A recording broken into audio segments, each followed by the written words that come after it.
Hello, this is Sophomore Astrology. My name is Sarah, and for this video, I'm going to talk about Chiron in Aries, or also Chiron in the first house. To kind of give a brief, summary of what Chiron means in astrology, it is your soul imprint or your soul signature of pain and suffering that is specific to you. This is what makes you human. And in fact, it's so specific that it's almost like as unique as your own fingerprint, Chiron represents the unhealable wounds and incurable trauma that you feel, as a human being, and this is not just something I also say that even if this is your placement, Chiron in Aries or Chiron in the first house, I implore you to also look at my video, Chiron in Astrology, where I talk about the overview of it, because Chiron is a very deep placement. It's not something you should just try to superficially understand. Because I honestly feel like this is very deep in the fact that it just not only advances your knowledge about astrology, but it kind of gives you that soul spiritual growth that I feel like everyone could use, if you're ready to do so. And then also too, the reason why it's hard to take Chiron lightly, at least in understanding it or the approach of it, because Chiron is something that takes a whole lifetime to heal. And if not, even if you're not able to heal it in this lifetime, it might take multiple lifetimes to heal from the wounds and the trauma that you experience, right? So to get into it, when we're talking about specifically Chiron in Aries or the first house, I honestly feel like this is what an existential crisis feels like with people with this placement. That's what it feels like. I would say to also watch movies like The Truman Show or Lost in Translation, where it's kind of like there's a struggle to know yourself, to love yourself. This is someone who feels kind of like lost in the sauce, This is someone who looks in the mirror and says, "Who am I?" Because when they look in the mirror, they don't recognize themselves. Because when we're talking about Aries or the first house, this is very physical energy. This is your appearance. This is your externalized self. This is your identity. This is like, who am I? When someone asks you who you are, the first answer you ask, that is very first house energy, right? And the reason why it's so important to heal this, or why it can take time to heal this, is because that quote or that saying where people say you can't love anyone until you love yourself first. That is definitely like a Chiron and Aries type of struggle, where you feel like you might self-destruct or you might self-sabotage.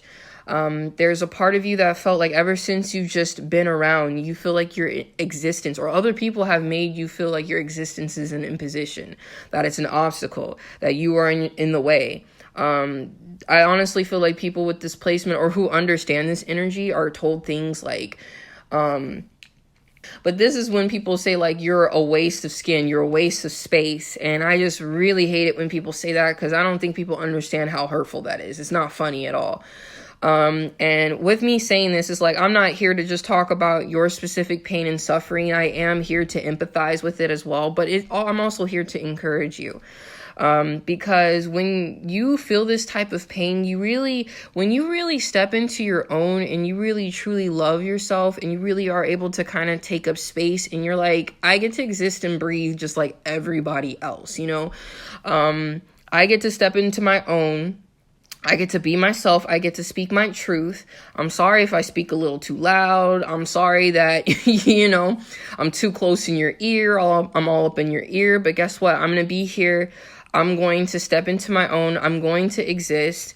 I'm going to shake off that guilt, shame, and fear that people put on me, that making it seem like me being myself is a problem, and I kind of feel like people with displacement will ask themselves, am I too much for people? Because it just seems like people just act like you existing is just too much for them. And you know what? They're right. They don't need to be around you, to be honest with you.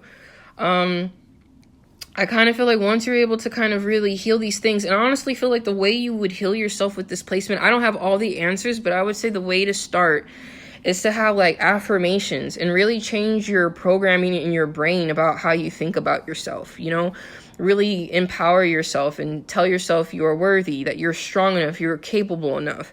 You know, you don't have anything less than what other people have to succeed. You know, you have all the tools that you need to succeed, you know. And it's like, because this is Chiron in Aries or Chiron in the first house, it's almost like you have to be very assertive with how you take charge of your own healing. You know, you really have to find your specific way of how to do it. It's almost like you have to instinctually kind of like fall into the things that like help you really build yourself and your self-esteem and your self-confidence. You know what I'm saying?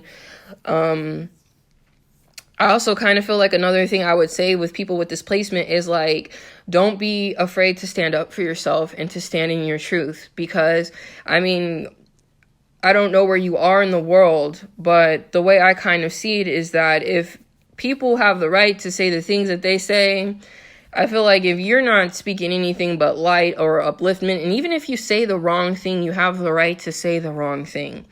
If you say something that irks people, guess what? Like, I feel like everyone should have the right to do that, because we all need to mess up in order to figure out, you know, how to approach situations and how to say things and how to do things, you know? And it's just like unfortunate, you know, that people with this placement, you know, that might never get to that place of healing, that this just feels like these are people who will end up possibly hating themselves, you know, if they never actually step into that self-empowerment that I was talking about, you know. And I would say that the biggest thing to take is like, it's good to be grateful for life, you know. And honestly, it's just kind of like, if people are not grateful for your life or for you having life, that's a problem. They probably shouldn't be around you and in your space or close to you. They shouldn't have access to you, you know, because there's a difference between like, okay, I'm grateful for being alive. Then it kind of gets, it gets toxic when you're saying to yourself that you have to apologize for existing to other people. You don't need to apologize for existing. Don't apologize for just taking up space. You know, you're a human being. That was what you're meant to do. You know, and I also feel like, be kind to yourself. Because when we're talking about Chiron, you already have enough external stuff outside of yourself that's going to be mean, say negative things about you. You don't need to be an enemy of yourself as well. You know, I really feel like, be kind to yourself, be proud of yourself. I don't care where you are in the world, where you are at in life. It doesn't matter. If you got to come to this planet and live life, that tells me enough that you are worthy of being healed. And with that, once you kind of heal yourself, you're able to kind of help other people step into their own. You're able to help other people learn to exist and just breathe, and let them do what they need to do on this planet that, you know, they were divinely guided to do. So, yeah, there's a power with healing your Chiron, you know, and while you're healing, once you kind of learn to heal yourself, that's what Chiron is all about. Once you learn how to heal yourself, then you start to help other people heal. And in helping other people heal, you even heal yourself that much more. So with that, I hope you enjoyed this. Let me know in the comments if you have this placement, if you're working through this energy, if you've overcome this energy. And yeah, I hope you enjoyed this and you have a good rest of your day.